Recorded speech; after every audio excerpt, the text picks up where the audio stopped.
Hey there, folks. It's just a guy over 50 here. Not pissed off. To be a little different than my normal videos. Um, I'm going to talk a little bit about travel nursing.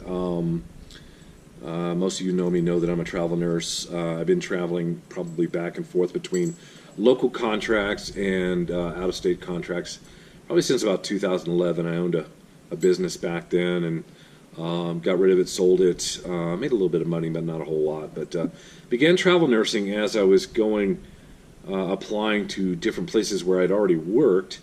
And yeah, I found out that I didn't want to work for a large conglomerate hospital and wanted a little bit of personal freedom. And so I started traveling locally in Denver, just PRN at certain places. There are a couple places I had contracts in.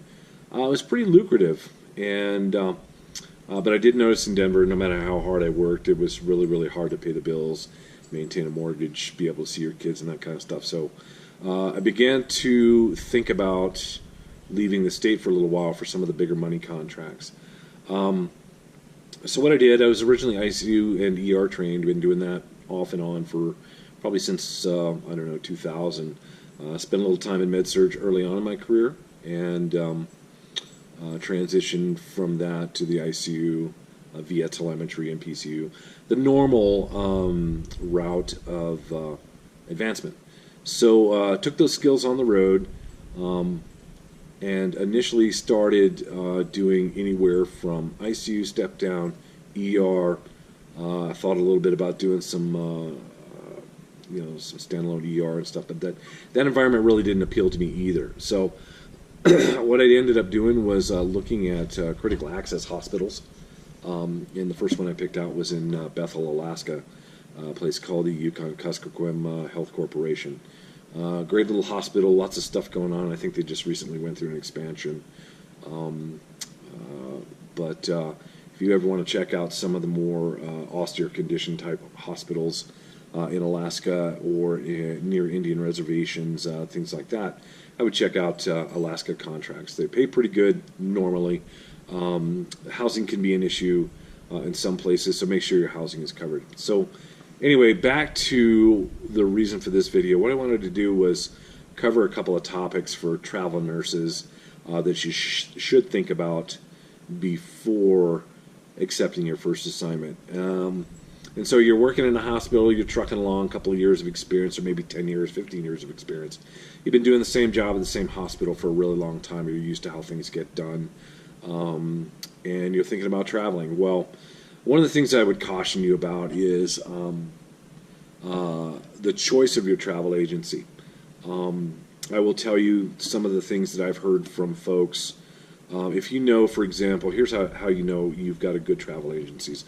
Number one, your checks don't bounce.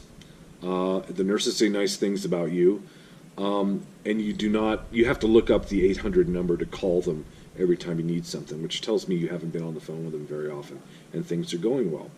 Here's how you know you have a bad travel agency. Your recruiter, first of all, doesn't return your phone calls. It takes days to return your emails. If the communication is less than stellar, you call them, you leave text messages and things like that, and you don't hear from them for 24, 48, even 72 hours. That's how you know you have a disconnected recruiter. Another way of knowing that you have a really bad agency is if they ever ask you to take a pay cut.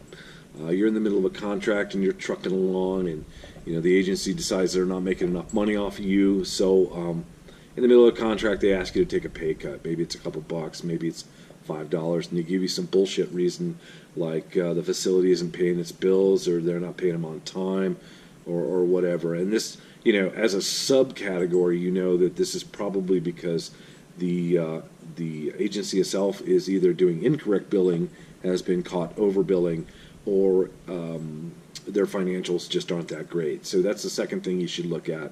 The third thing you should look at is their willingness to compete with other agencies. So I tend to have 2 or 3 agencies in my pocket, and whoever gets me the best contract is who gets my business. I mean, let's be honest.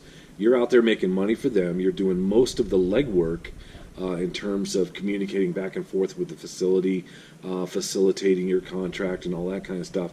You're the one who goes in on time every shift that you have to work, and you're the one who gets things done.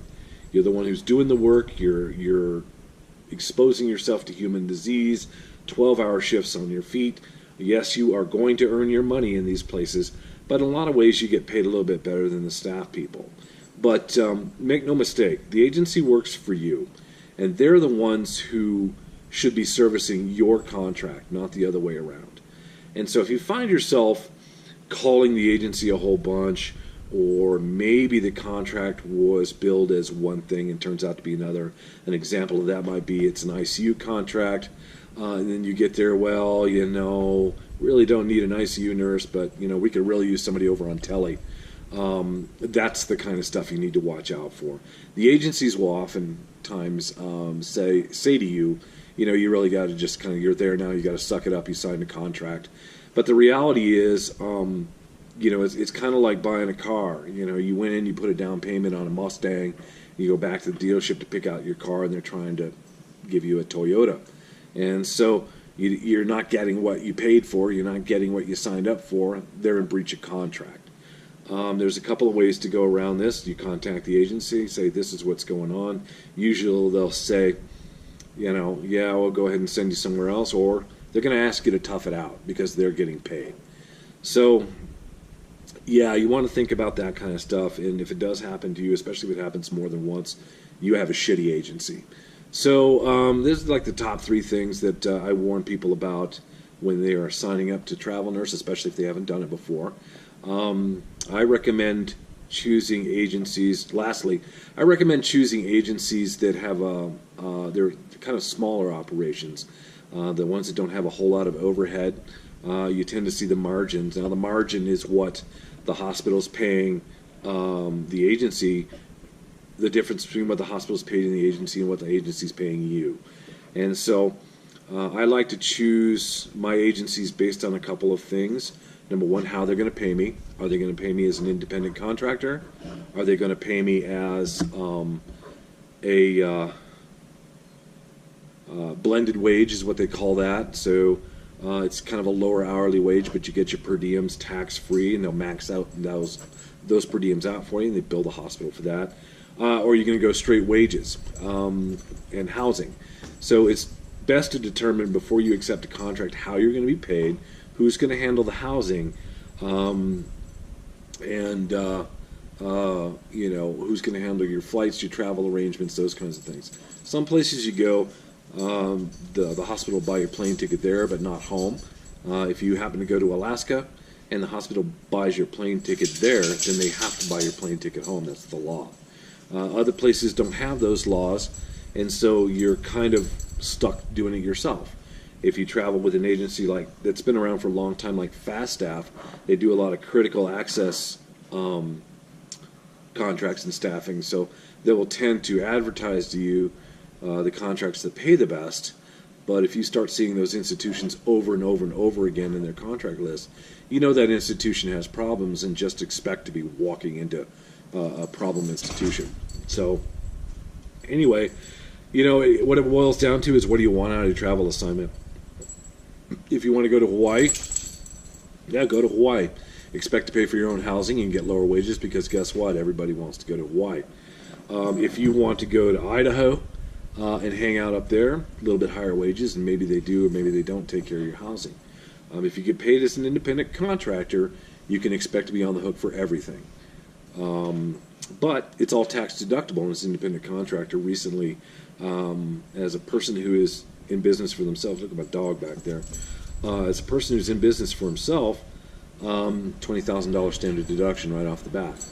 But if you do the independent contractor route, be sure, and I can't say this enough, to get a tax professional. Write off everything, your transportation expenses, your phone, even if you're using a portion of your house for your office. You write it all off, man. So blended wages, it's a pretty good deal. Just know that if you break over 40 hours a week, there's an overtime rate that should be in your contract. If it's not in your contract, pass on the deal. If they won't write it in, Typically, you'll see, like $20 an hour, but you get $1,500 in per diems. That $1,500, that income you're getting, it's not tax deductible. They can't take taxes out of that. And then if you happen to show up at a hospital that provides housing and you're also getting paid the per diems, well, goody for you. You get to keep that money or spend it any way you want to. The overtime rate on that usually runs, anywhere from 45 to $55 an hour. So it's not a true time and a half rate. Okay, so you need to remember that. And then, of course, a lot of these companies that advertise, these $3,000 a week contracts, be aware of the fact that that includes probably a mandatory fourth shift that week, and then that additional wages are overtime, the shift plus overtime. So a lot of these big money contracts, a lot of people just jump right on them without thinking about the fact that you will be working about 50 hours a week. I did a contract up in Rapid City where I was ICU nurse hired, but it is also obligated to float all over the hospital. I was obligated to do 48 hours a week. I was paid overtime for it, and the hospital, it was a great hospital to work for, Rapid City Regional. I met a lot of really good people there, and I didn't find the working environment terribly ridiculous. I was there over St. Patrick's Day. It was a lot of fun in town. I got to work with the Lakota folks, and all very interesting people, good culture.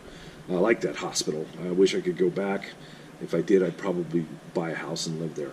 But anyway, so it all really depends on your agency, how you want to get paid, and the places you want to go. My next video, I'll talk about vendor management services, how they impact your pay rate, how they impact your ability to get contracts, and kind of how that system works so that people understand where the jobs are coming from and how the agencies get their hospital contracts, whether they're private or not private, that kind of thing. So that'll be my next video, guys, and this is me signing out, just a guy over 50, traveling nurse, and hope you're having a great time, great day, and happy traveling.